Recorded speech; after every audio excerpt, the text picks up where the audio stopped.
My girlfriend said she had something to get off her chest. I thought it was about anxiety. Instead, she handed me a list, names, dates, ratings out of 10. At the bottom, it said, "Don't take it personally, I needed someone boring to compare the others to." I don't even know how to start this. Like, genuinely. I've been staring at my screen for an hour trying to figure out what the hell this even is. A breakup story? A betrayal? A social experiment gone wrong? I don't know. All I know is that I feel like someone ripped out my brain, stomped on it, and then handed it back with a smile. So yeah, I'm 27. Used to think I was emotionally intelligent. Used to think I was the kind of guy who could read people, pick up on the signs, trust my gut. Spoiler alert, I was wrong. So painfully wrong. And now I'm sitting on my friend's floor, surrounded by half-packed boxes and a plant I forgot to water, just unraveling. We were together 3 years. Met at a housewarming party, bonded over some dumb debate about hot dogs being sandwiches. They're not, and it just clicked. She was smart, funny, had this way of making even grocery shopping feel like a scene in a rom-com. Everyone loved her. My friends. My mom. Hell, even my dog, and he doesn't warm up to people easily.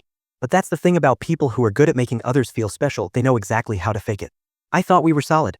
Like, yeah, we had rough patches. Who doesn't? But I thought she was my person. We were even talking about moving in together. So when she said, "I have something I need to get off my chest," I wasn't scared. I thought it was about work stress.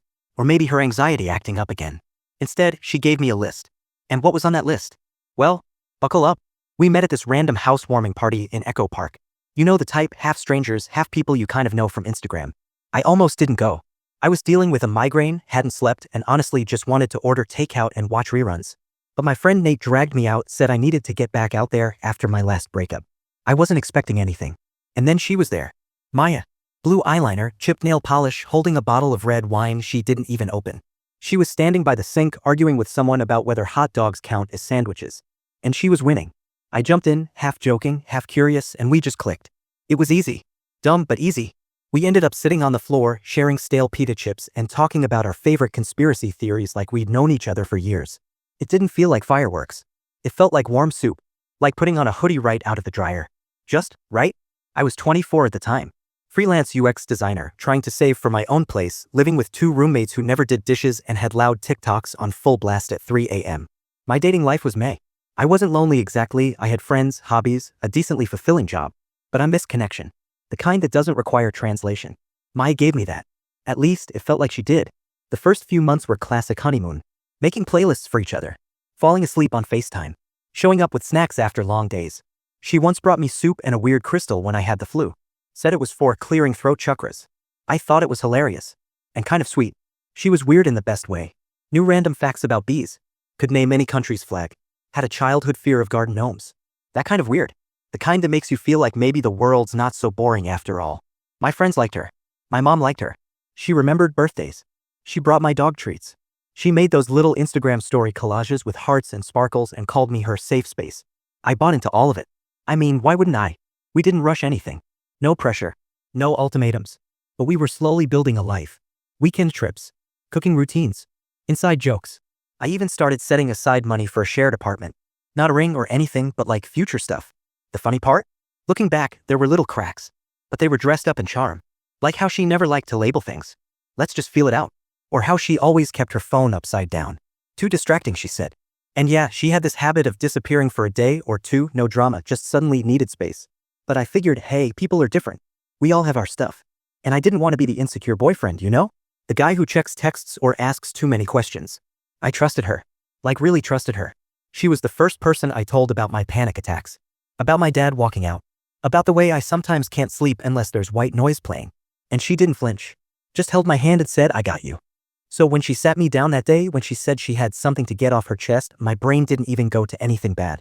I thought maybe she cheated on a test in college or stolen lip balm from CVS.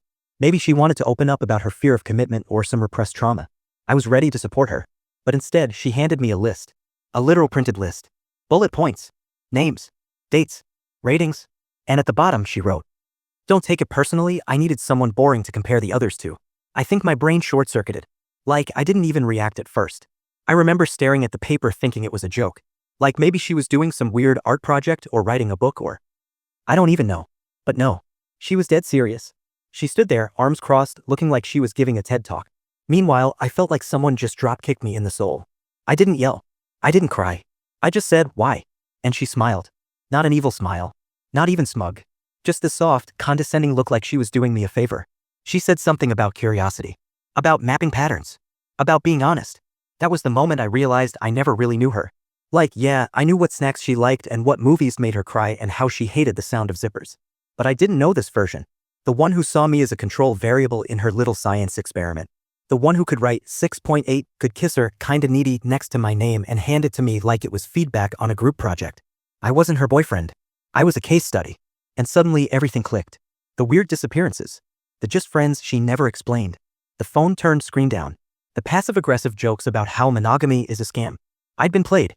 And not just cheated on but studied. Like a bug in a jar. So yeah, that's how the curtain dropped. And the real show started. We weren't some dramatic on-again off-again mess, okay? We were consistent. Steady.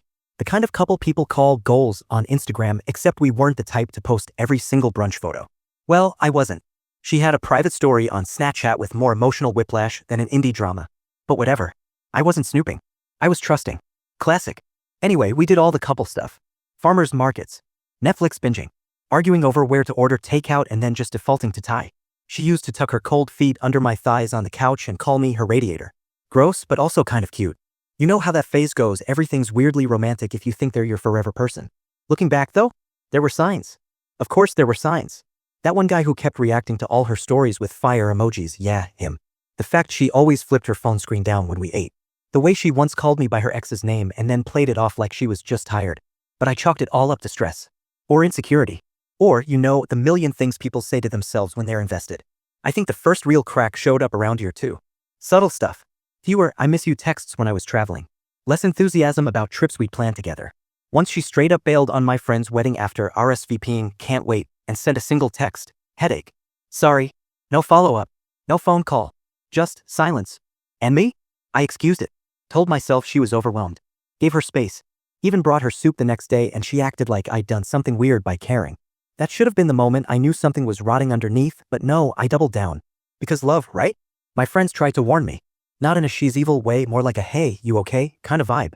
My buddy Jason once asked if we were still doing date nights because you never talk about her anymore. I laughed it off, said we were just in a chill phase. But in my head, I was already lying to myself harder than I realized. She always had this ability to pivot conversations. Like, one minute I'd ask, did something happen? And the next we're talking about how my communication style makes her feel pressured. She was so good at flipping it, at making her detachment feel like my fault, that I started pre-apologizing for bringing anything up. Like, full-on gaslight gymnastics. Gold medal level. Still, I stayed. I stayed because 3 years is a long time. I stayed because we had inside jokes and matching mugs and a shared Spotify playlist. I stayed because I thought love meant pushing through the weird parts. And maybe it does, but not when the other person's using your loyalty as cover for their bullshit. And then came the list. The actual, physical list. But that part, that's coming next. Okay, so, the day she gave me the list wasn't even dramatic.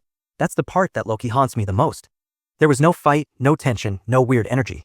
We just gotten back from grabbing groceries, like literally there was a bag of frozen peas sweating on the counter while my whole life imploded. She just turned to me, super casual, and said she needed to talk. And like an idiot, I thought it was about something small. Rent? Her mom. Maybe even something deep, like her spiraling about turning 30 soon. I was ready for all of that. I even gave her this little "you can tell me anything" smile like I was auditioning for supportive boyfriend of the year. Instead, she handed me a piece of paper. Not a letter. Not a breakup note. A literal typed out list printed on regular printer paper like it was a packing slip. Names. Dates. Notes. Ratings. Like she was Yelp reviewing her secret second life. And I swear to you, my brain just paused. You ever try to read something but the words don't compute right away? Like the letters exist but your mind refuses to believe they mean what they mean? That was me. Just blinking at it while she stood there, arms crossed, not even looking guilty. More like clinical. Detached. Like she was finally returning overdue library books and wanted to get it over with. I think I said something like, "What is this?" but even that came out slow and distant like I was underwater. And she goes, "I just needed to be honest. I've been seeing other people. These are the ones that mattered. These are the ones that mattered." I swear I almost laughed. Not because it was funny, because it was insane. She'd formatted it. Like there were headings. Some were just first names and a date, others had little blurbs like "good kisser," "bad communicator," or "met at a conference, didn't think it'd go far." One was literally rated 7 out of 10, would have picked him if he lived closer. I couldn't breathe. My ears were ringing. I remember gripping the edge of the counter, trying to feel something solid. And then I saw the last line. The bottom of the page. Centered. Italics. Like it was the punchline to a sick joke. "Don't take it personally, I needed someone boring to compare the others to." That's what she wrote. Like I was the control in her little science project. The bland baseline dude she used to measure everyone else against. And she had the audacity to say it like it was some sort of twisted compliment. Like I should be flattered I got to be her emotional petri dish. And the wildest part? She just stood there, waiting for me to say something. Maybe she thought I'd nod and say thanks for your honesty. Maybe she thought I'd cry. Maybe she wanted me to lose it so she could play the victim. Instead, I just kept staring at the page. I didn't even know how to be angry. My body felt hollow, like all the heat had drained out of me and left this weird, shaky fog. I went to the sink and ran water over my hands just to feel something. And even that didn't help. I turned to her and asked why. Just that. One word. Because honestly, I didn't have anything else in the tank. She shrugged. She literally shrugged.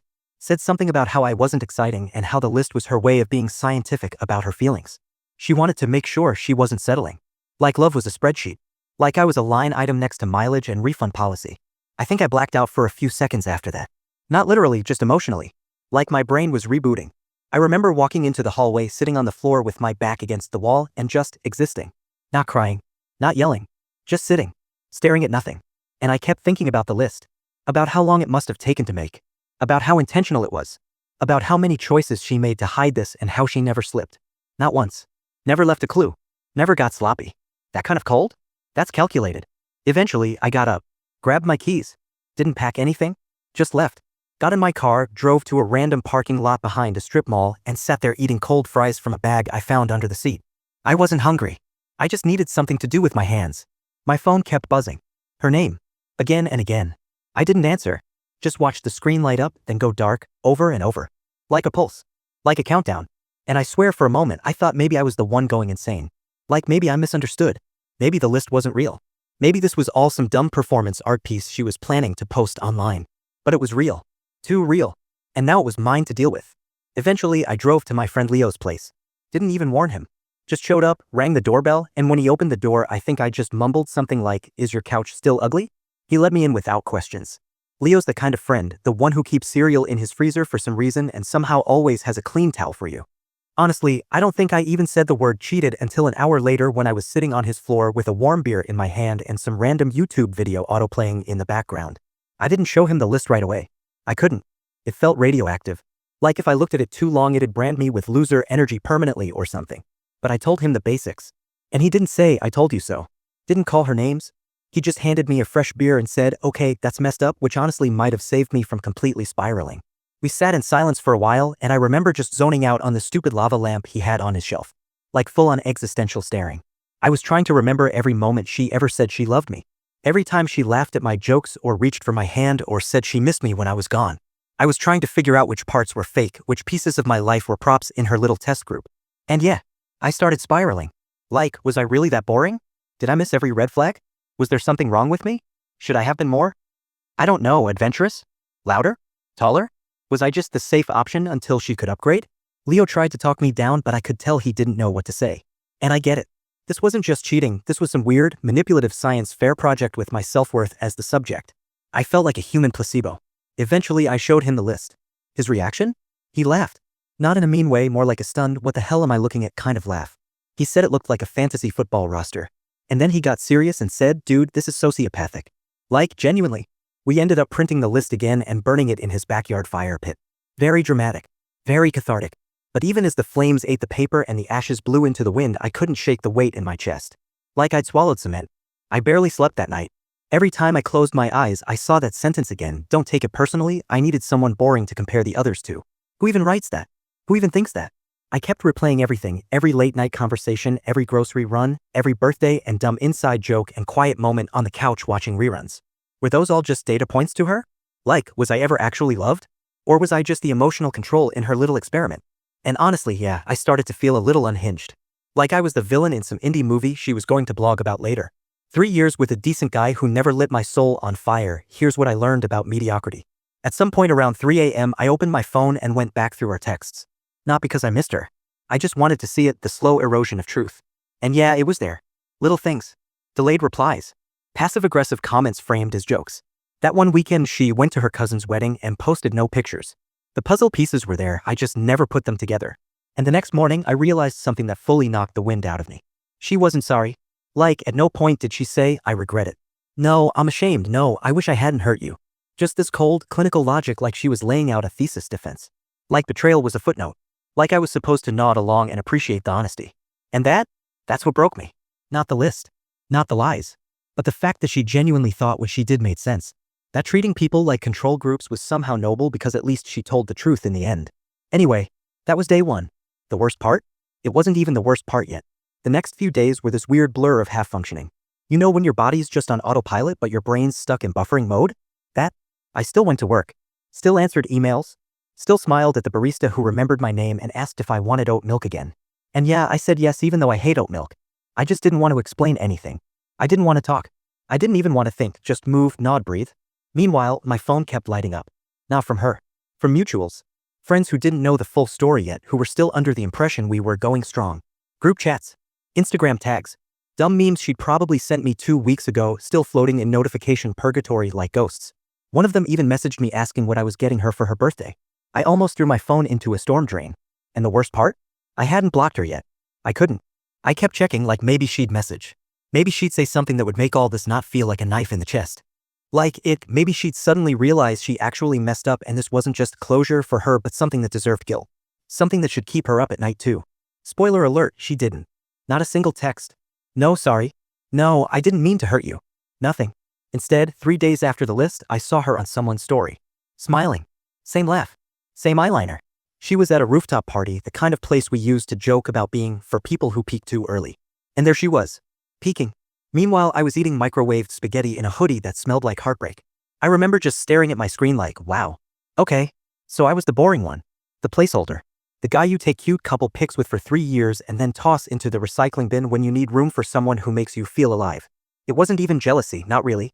It was erasure. Like I'd never mattered at all. And yeah, I lost it a bit. I packed up the rest of my stuff from our shared storage unit. She wasn't there. She'd sent her cousin to coordinate, which honestly felt like another slap. Like I was some Craigslist transaction. I barely spoke. Just took my box of books, my old Xbox, and this dumb ceramic frog we won together at a carnival. I don't even like frogs. I kept it anyway. Leo offered to let me stay longer, but I knew I had to leave. Not because I was healed or ready. Just because being around someone who cared made the numbness worse somehow. I ended up crashing at this sketchy sublet for a while. Think, creaky floors, one working burner, neighbors who yelled at 3 a.m. and smoked inside. But it was mine. Sort of. And in the silence, I finally let myself feel it. All of it. The humiliation. The confusion. The shame. And that's when I did something I hadn't done since high school. I started journaling. Not like poetic stuff. Just raw brain dumps. Like, Dear Diary, today I realized my ex might be an actual narcissist and I've been emotionally played like a demo disc. Half the entries were just swear words. The other half were breakdowns of moments I now saw differently. Like that time she forgot our anniversary dinner because she had a surprise work call. Or the time she told me I was too focused on feelings when I asked her to check in more. It all clicked. This wasn't random. It wasn't just a mistake. It was a pattern.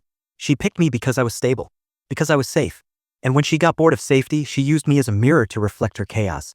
Like I was just a damn lab rat in her personality experiment. And the real kicker? I still missed her.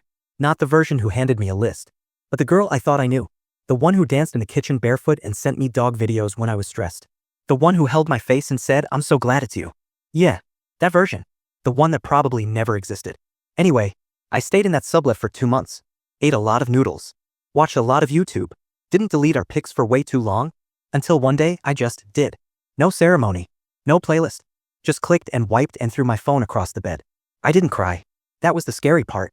I just sat there, phone face down, heart weirdly still. And I thought, okay, so now what? That sentence just looped in my head for days like a cursed playlist. I'd wake up, microwave the same sad burrito, stare at the same cracked tile on the kitchen floor, and think it again. Like the world hit pause and forgot to hit play again. I didn't even feel dramatic about it, just blank. And dude, I've never been the brooding type, but there I was, 3 weeks post-breakup, standing in the grocery store frozen aisle trying not to spiral while holding a bag of peas. I didn't reach out to her. I mean, I thought about it. A lot. There were these dumb moments where I'd open our old chat, reread stuff she sent me like a year ago, and wonder how the hell that girl became this stranger. Like, what changed? Or was it me being blind the whole time? And for real, was I that boring? That stupid word. It haunted me. Boring. Like I was a spreadsheet boyfriend. A placebo with a driver's license and emotional availability. And the worst part? I started believing it. I stopped talking much. Leo would check in, invite me out, drop off leftover Thai food, and I'd smile, nod, thank him, but I wasn't there. Not really. Just this guy floating through his own life like it was a background role. And then came the DM. Yup. Classic plot twist timing.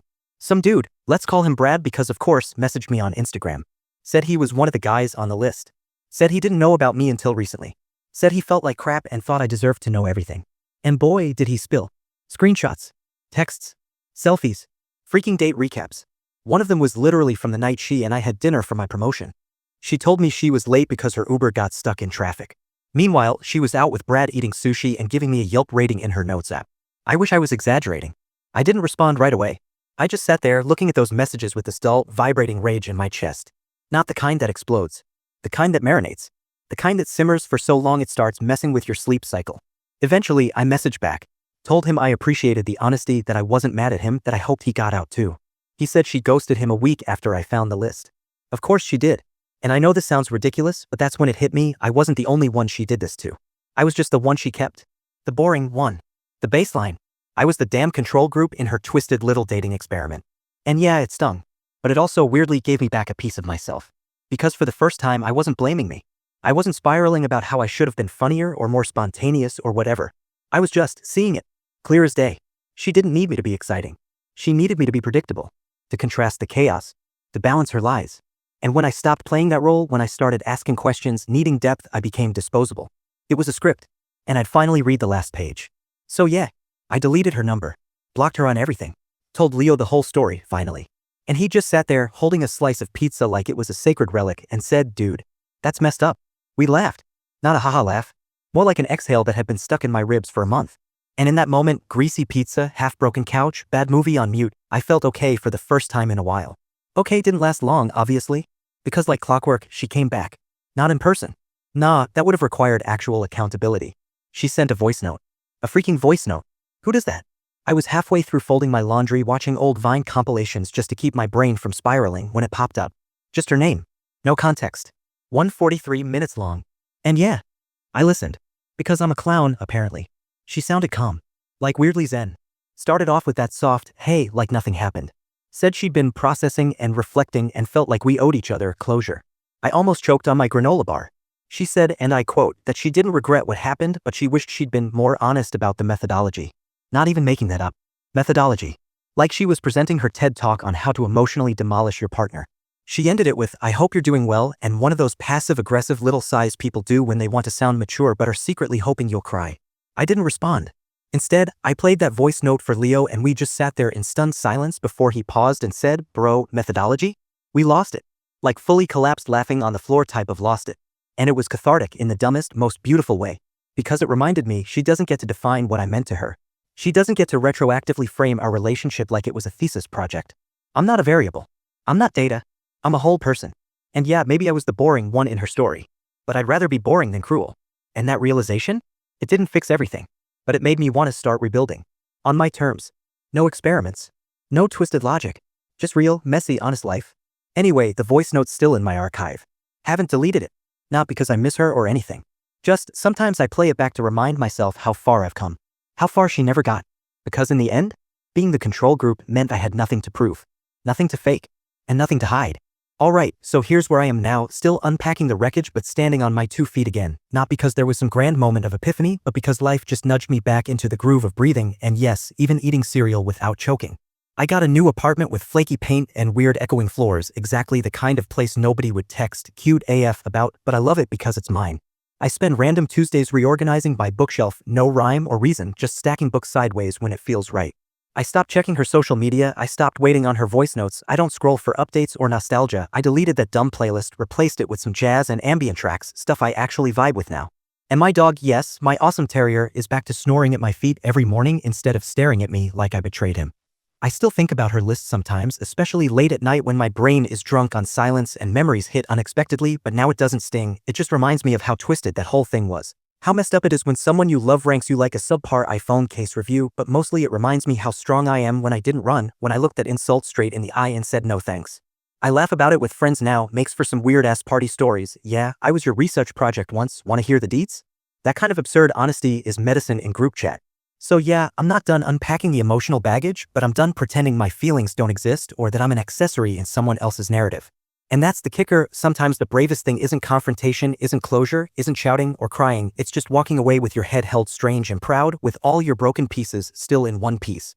And hey, I don't know where this goes next. Maybe I find someone real who doesn't turn relationships into research. Maybe I stay single for a minute just to prove I can. Maybe I adopt a plant and don't kill it, who knows, right? But whatever happens, it'll be messy and real and not rated out of 10. And that sounds like the best story I could ask for. Catch y'all later on Coming Fist. I wake up now and make my morning coffee without hesitation or ghosts hanging over me. I leave the mug on the counter, no second thoughts about whose name is scratched on the bottom or whether she ever used it as a prop. I water my plants, one of which is still alive, miracle of miracles, and I actually talk to it, asking, "How we doing today, champ?" And yeah, that's my new normal. I caught myself humming a tune in the shower, not our song, but something I found on playlist during a work deadline. I realized it's been months since I thought about our anniversary or the stupid sweater she once called iconically chaotic. I don't flip through old photos anymore or cringe at ice cream flavors I associate with her. That link in my brain finally snapped. I still feel the sting when I walk past couples laughing too loud, but now I feel something else underneath it, hope. Like, maybe one day that could be me without the toxicity. Maybe not next week, but maybe. At work, I pitch ideas in meetings, ideas I had months ago but couldn't share because she skewed my confidence. My boss praised me today, saying I own the room. And I didn't think of sharing it with anyone. I thought, I own me now. I've started journaling again. And not about her, no thank you. It's stuff like, bought a burrito at 2 a.m. because I needed carbs and that's valid, or rewatched the first episode of The Office and laughed like an idiot, or feeling glad that I don't have to live in someone else's spreadsheet anymore. One day I might go on a real date. Someone who doesn't treat my heart like test data. Someone who's messy or quiet or loud, doesn't matter. Just real. But for now, I'm good on my own. I'm rebuilding, sure. It's messy, it's slow. But it's mine. So yeah, this is where my story ends for now. No mic drop finale, no moral. Just life, full of coffee mugs, dog paws on the floor, unreliable friendships, awkward conversations, and somehow a little more self-worth intact. Thanks for listening if you made it this far. You're allowed to walk away from people who ranked your heart. You're allowed to choose yourself. No apocalypse. Just new beginnings. Catch you next time, maybe with a story about adopting a cat or finally learning to cook pasta the right way. Who knows?